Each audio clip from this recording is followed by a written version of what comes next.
giving the spirit fullest control. I'm Mike Costello, and I'd like to talk to you about mastery of life. In the New Thought, New Age Christian movement, the mastery of life is an important aspect, and it is something toward which we all strive and into which we all choose and want to move. As we begin the process of claiming our mastery of life, there are many pathways that we have to trod, many lessons that we have to learn. The challenges of life seem to come to all of us, and through those challenges, we become the persons that God has called us to be. We become masters of the living process, of the process of living the dynamic, wonderful life that we are all called to live as children of God. As we move through the process of developing our mastery of life, and this is true for everyone, regardless of religious background, regardless of what it is you've been taught or what you've come to know, the process of mastery of life is something toward which and into which all of us are moving, because we're all on the same pilgrimage, we're all in the same expression of life. Mastery of life. As we come into the process of understanding and realizing and claiming the mastery of life, there are a couple of processes that we go through, a couple of phases.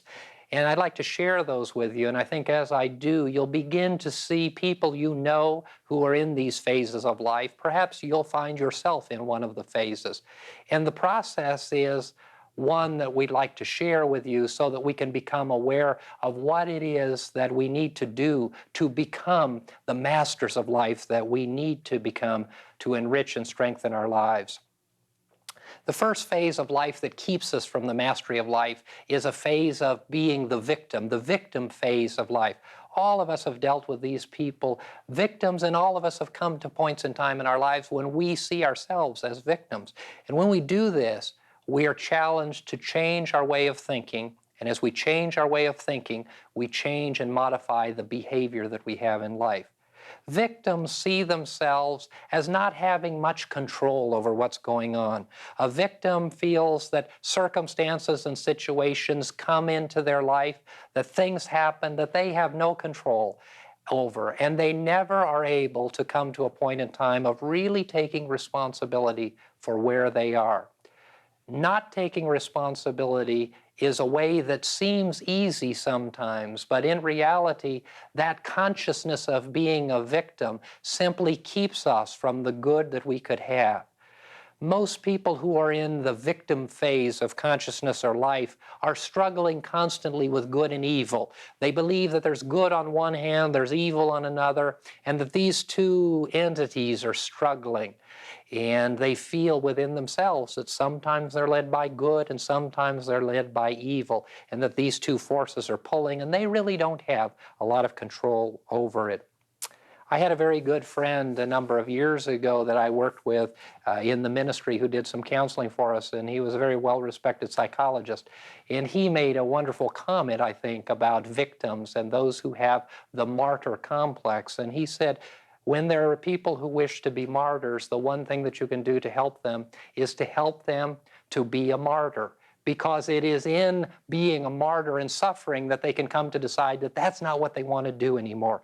And sometimes in life, that's what has to happen to all of us. We sometimes are deep in this victim consciousness, and in order to get out of it, we just have to suffer so much that we want to and we have to decide that we're going to change our way of thinking, move out of that consciousness, move out of that awareness. From a religious standpoint, those who operate in the victim phase or the victim consciousness of life are those who would pray in a begging or beseeching way. They're people who never really feel worthy. They're people who view God as something totally external, someone, some power that has a control over life, and that we don't understand, and that's all right. And so that victim mentality continues to pull them into an unworthy state, and they're constantly at conflict because of the good and evil, the circumstances and situations. They believe that if they lose a job, that It's happened not because of something that they've done, but because of something that someone else did. There is never an ability to take responsibility. There is never an ability to believe that they're going to be overcomers or deal with circumstances, situations. The other personality or phase that we go through in the process of coming to mastery is the phase or the consciousness of the survivor. The survivor consciousness is one that is very prevalent in our society today. And we build it up in many circles, and people think that it is a consciousness or a phase of life that is most admirable. But in reality, it's extremely limiting, and it keeps us from the good that we should all have, keeps us from the strength that we could have as children of God, and it keeps us from the great joy of life. Survivors are people who fight. They're survivors. No matter what happens, they're able to deal with it. They're able to be stalwart and hard. They're able to battle, and they're able to come out. And if they don't come out on top, then they'll lift themselves up by their bootstraps, and they'll fight it out again and again. And if they get beat down again, they'll come up, and they'll believe that they can do it. They're fighters, they're strugglers, they're constantly in the process of the battle. From a religious standpoint, people who are survivors will see themselves usually as being on God's side. God is on their side, they're right, they're strengthened, and they're going to survive. And they're going to survive because of who they are and because of what they're able to do. Both the victim and the survivor rob themselves of the great joy that they can have in life. The victim because they believe they have no control. The survivor because they believe they have too much control. When in reality, what we are called to be is balanced and whole people. What we are called to have is a mastery over life. It sounds very impressive, but it is a simple principle. The mastery of life is simply the ability to know beyond a shadow of a doubt that we are one with the universal presence of God, that we are one with all of life, and that we're moving through and in a process that is supportive and nurturing and loving. If we are mastery bound, and if we claim mastery of life, it doesn't mean that there won't be difficulties. It doesn't mean that there won't be challenges. It does mean that there is a way to deal with the circumstances and situations of life. As we embrace the mastery of life, there are some basic concepts that become a part of our life, a part of our mental attitude, and a part of our behavior. The first one is that life becomes effortless. We no longer have to fight, nor do we have to be a victim of what is going on. We simply put ourselves in neutral, if you will. We put ourselves in neutral and know beyond a shadow of a doubt that the infinite love of God, the divine providence, will empower and strengthen us with the ideas, will inspire us with the thoughts to direct our action and to help us to know what it is that we should do in any given situation or circumstance. This effortlessness really removes the kind of concerns that many people have about life, because if life becomes effortless, we then place ourselves in the hands of an infinite intelligence that guides and directs us, and all that we need is given to us. An example of this is something that many of you can relate to, especially if you learn to play the piano, for instance. If you go back in your memory as a child or whenever you learn to play the piano, you would take a lesson and you would look at the music and you would practice the piece, and you would practice and you would practice and you would do what you need to do to get yourself proficient at being able to play that piece. But one day you sat down at the piano and you were able to play the piece. And you were able to play it beautifully and effortlessly, and it was as though you had always known it. It was something that came into your being. And in reality, you did always know it. In reality, that openness to the universal presence of infinite intelligence was always available to you. Another example is if you're trying to solve a problem, a mathematical problem. Perhaps you're in school or in work or in your life. You're trying to solve the problem and you can't come up with the answer, but you continue to work and work on that problem. And then it's like a light went on in your head. There, right there before you, you see the answer. And when you see it, it's as though you always knew it. It's as though it was something that was a part of you. And in reality it was, because you were able to get in tune with that which is infinite in intelligence. And you were allowed yourself to embrace it, and that dynamic of universal mind that came from the universal presence of God filled you with what you needed to know, gave you the information, guided you, and directed you. Another step in the mastery of life is that there is no fear. There is no need to fear life if we believe and know that there is a universal presence, that there is a dynamic power, that there are universal laws that are operating always, that provide for us and that allow for our lives to be cared for. There is no need for fear. Life is effortless. Fear departs. And a definition of fear that we use very often is false evidence appearing real. Fears are really false evidence appearing real. Those experiences of our life that we think are real, but they're not. And if we simply let go of them, that paralyzing fear will no longer have control over us. Another dynamic of the mastery of life is that we begin to expect good as a natural process. In our mind, we always know that all things are working together for good. And even if there's a circumstance and situation that causes pain or suffering, even if there's a new direction that isn't what we expected, we know that all things are working together for good. And the last and most dynamic aspect of the mastery of life is that we know beyond a shadow of a doubt that we are worthy to have a good life. We are worthy of the love of God. We are worthy to live in this experience and to be a part of all that's going on in life. You have a choice. I have a choice. We always have a choice of who it is and how it is we are going to see life. Do you see life as a victim, as a survivor, or do you claim the mastery of life? God wants for you and for all of His children, regardless of their religious belief, regardless of where they are, regardless of their ethnicity, regardless of their social status, regardless of who and what they are, all of the people, all of the human beings in this entire human race are called and invited to have mastery of life. Give up the idea of being a victim. Give up the need to be a survivor. Instead, embrace the concept of the mastery of life.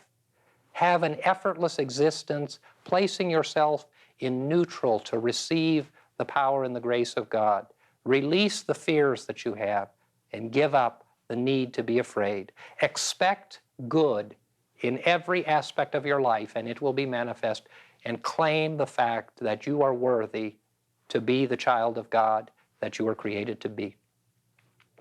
We believe in healing and prayer, and we'd like to invite you to pause for a moment at this point in the program for a reflection, a prayer, when we gather our hearts and minds together in the remembrance of the power of God to touch our lives and bring us to a newness of thought. Eternal God, we join together as your children, remembering that we are not victims and we are not survivors, but that we are masters of our own fate, together with you as we create the reality of life as we know it. And we call your dynamic presence into the positive aspects of our mind. And we ask that you would lift us from all of the negative influences, lift us from the survivor and the victim into the masters that we truly and really are. We ask and know these things in the name of faith, in the name of hope, and in the name of love. Amen. That was a wonderful series of lessons you presented there in that lecture, Michael, because you covered so much that if we could each just grasp what you had to say there, we would never again be a survivor, we would never again be a victim, we would be whole and free of all the negativity of life. And what I heard you saying is, above all, it's our own intent that creates that situation for us of freedom. Very important. I think, unfortunately, our society has worked hard to create victims and to create survivors.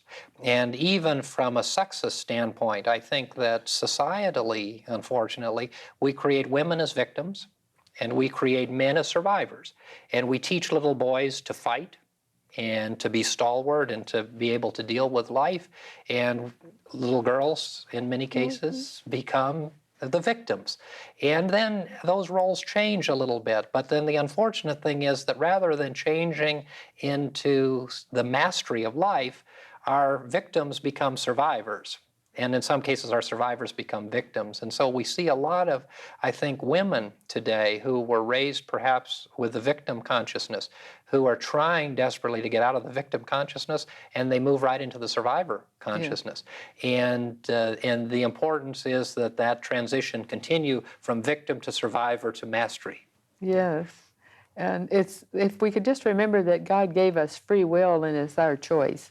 And if we don't infringe on other people's free will, and if we live from the basis of our own free will and know that that's our God-given right, then we're less apt to have those modalities, go into those modalities that are not desirable. Mm-hmm. And then here in the West too, I think the survivor mentality is thought to be so wonderful. Yes, like John Wayne. Yes, we teach people to fight, and that it's necessary to fight, and that feeds the consciousness that this world is a dog-eat-dog kind of world, and it creates a consciousness that is counterproductive and not spiritual in its foundation. And unfortunately, the church and the traditional view of the church has to accept responsibility for that in many cases. Yes, many of those in the helping profession, the doctors, of all types, and ministers, and those of any helping profession, so often want to, I'll help you have this, I'll help you. I know this is my quarrel with those who do what's so-called channeling. They too often help. I heard one channeler say, I know that you have been filled with blame and guilt, but I don't blame you and I don't let you feel guilty. I'll help you not feel guilty. Mm-hmm. And that is such a travesty, because it's keeping people right down there in the mud instead of letting them rise, as the symbol you used last week or the week before, the butterfly. Instead of letting them rise triumphantly, it keeps them down instead of helping them to be up. And again, it's our own intent that is the basis of it. If we intend to rise triumphantly, then we will. If we allow others to help us be a martyr, and that was bittersweet when you talked about a co-worker who said if they want to be a martyr, let them be a martyr. But that's true, you don't have any choice if you're in the helping profession. If that's what they're definitely wanting to be, you have to just let them work through it before they can come out. Or the other thing that is kind of an expansion on what we said earlier about the martyr complex is to help them be a martyr. Yeah. Now that sounds cruel, but sometimes it isn't possible to take someone who is in a victim consciousness and pull them out. That decision to come out of the victim consciousness comes from their own personal decision, that personal choice. And so they need to be the victim, and until they're just tired of it. And the other modality wouldn't last 2 minutes unless that individual wanted to pull through. So the helper can't really do it. The person involved has to do that. I don't know how you've helped people, if you have certain rules that you follow, certain, like 1, 2, 3, everyone wants an instant answer for being mastery, and it's really just looking to our own free will. To me, it's looking to our own free will and looking to God the whole as our only guide, that we look to God. And then we have faith. With faith, we lack fear. So it's living without fear that is the main road to mastery, I would think. What would you add to that? I would say living without fear, but also that concept of putting ourselves in neutral, if you will. Mm-hmm. I think it's very important not to have the idea that life has to be an effort, that we have to work at something. Instead of life being something at which we have to work, if we would just kind of get out of the way, if we would get the ego self out of the way and allow the spiritual self to come forward. The spiritual self is communicating constantly with God the Father, with that dynamic power. And if God the Father is communicating constantly with our spiritual self, with our inner self, we have nothing but mastery of life, mastery of being. And that unity is constantly empowering and directing us, and the fear goes, and the worthiness comes, and we are strengthened. And so it is a process of all of those things happening, but we have to give up that, the survivor and the victim aspect. And we have to take on the whole armor of God, take on the attributes that we want to manifest in our lives. For example, I believe I heard you say very recently in one of your lectures about the telephone company has people smile when they answer the phone. Did you? Yes. Yes, I thought that was you, and that's very good. That's a very good example. They encourage their operators to smile when they're talking to the through the telephone, because it comes through in their voice. And if they're smiling, then the voice has this lilt, and if they're not, then it gets heavier. And we can all notice other voices when we hear people on the phone, how some sound so heavy and dragged out, like the world is on their shoulders, and others sound light and with a lilt. Mm-hmm. It's very important that we're cautious of how it is that we're thinking, and that thinking is creating an outer manifestation in our lives. Yeah. There's always a saying, like, as a man thinketh in his heart, so is he. I think Wilbur Peterson said that. Mm-hmm. And that's true. As we thinketh in our heart, so are we. If we think victim, then we are. If we think survivor, we are. If we think master, that we are. That's the wonderful reality of God's creation, that we were created by God in that divine image, in the image of God. And God is a creative force. And one of the great things that God created or gave to us was the creative ability. And so we will create. We will call into manifestation. We'll call into our life that which we create in our mind. And of course, the mind is the seed thought process that begins the creative force. And we live in our minds. You say always, we live in our minds and not in the world.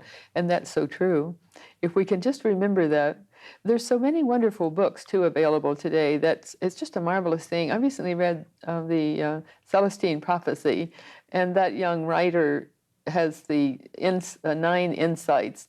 And those insights, if people live by those insights, they take one, progressively 1, 2, 3, right up to 9. And by the time they're living all 9 insights, they're living what your lecture just embodied, to live positively and to think of others in the same way and to treat others in that very same way. Mm-hmm. And if we there's always so much we can do, but the main thing we can do is just to look within and look to God and look for that inner guidance within ourselves, and not thinking that other people want us to do this or other people want us to do that. And also the victim consciousness, I think, are people who have a low self-worth. And if they realize that every person is equally precious in the sight of God, then they wouldn't have that low self-worth. A very important concept, and I think psychologists and sociologists tell us that one of the greatest mental illnesses that we have as a society is this feeling of inferiority, low self-esteem. Yeah. And it begins really with the way that we're conditioned in childhood. Yeah. And if you think about the way that children are raised, probably one of the first words they learn is no. And don't. And don't. And they're told this can't be done. They're told, instead of what they can do, what they cannot do. Right. And that creates a mentality of negativity. And then we add to that school and religion, most of which is telling us what not to do and what we cannot do. And so this conditioning is very important for us to reverse that process of the negative ideation that we have, and to create in its place a worthiness in our consciousness of the fact that we're children of God. And it isn't that anyone is a child of God more than anyone else. Exactly. We are all children of God. Equally. And I think very important for everyone to understand that it doesn't matter whether it's Mother Teresa or a murderer on death row. Those people are at different levels in the life experience, but the reality is that they are all, both children of God, and everyone in between is a child of God, and God's view of us never changes. Our view changes. And I think when we have that negative or unworthy view of ourselves or others, we need to get rid of it. Right. And we need to embrace the fact that we're all worthy. Yes. And as our great way shower, Jesus, the Christ, taught us, we need to, it's love one another, love you one another as I've loved you. And the golden rule, love others as you love yourself. So we need to love ourselves and to really accept ourselves. Now, I think I've said once before that I taught in a modeling school for 14 years, and the basic tenet we taught in the personality development class was study yourself, know yourself, and then accept yourself. Do all you can to change that which you wish to, and then accept yourself. And that's basically what that is teaching. To whatever you want to change about yourself, do it. But then forget yourself and just be, and go out to others, look out to others, and not always, what do others think of me, and not be concerned about how others think about us, because not everybody's going to accept everyone, and we know that. So why even give it a thought? If people want to accept us the way we are, at our best, the way we feel best, then that's wonderful. But if they don't, then that's their problem. Mm-hmm. Very true. And to be able to give up the old concepts that we were taught, or that we may have come to believe as in younger and earlier life, that humankind is by nature not worthy of the love of God, and that we've been separated by a dogma or creed or action from the love of God, and we need to get rid of that and be willing to give that up. That is such a terrible thing, and it creates hell for so many people, because it pushes them right down instead of lifting them up. Mm-hmm. And any spiritual truth should lift, and all spiritual truth is right and good for certain people. But if it's truly spiritual, then it will lift, it won't push down. Yeah. And so much of our Western religion, and unfortunately so much of the mainline Christian church, is so immersed in the victim mentality, and that is that we're not worthy, that God has this battle going on between good and evil, and the depravity of humankind, and all of that is simply negative vibration that keeps us from who and what we really are.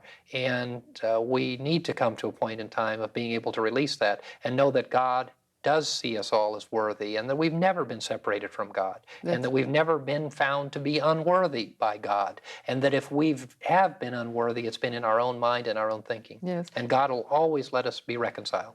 And let us drop this puritanical, false way of thinking, and be full and free, because the Puritan ethic is not really the ethic we can live by and live to the very highest of our abilities. That ethic brought us to be victims and survivors, and we would invite you to become more than that, to be masters of life. And Reverend Irish Freelander and I have enjoyed sharing these truths with you, and we look forward to seeing you next time.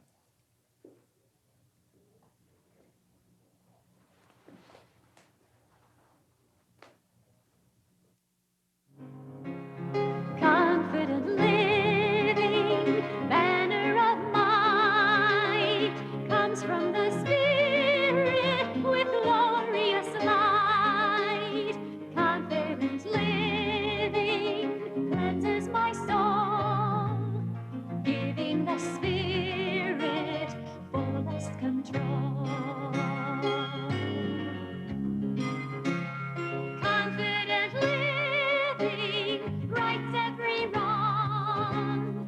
Dynamic power helps me be strong. Confident living comforts my heart from such a blessing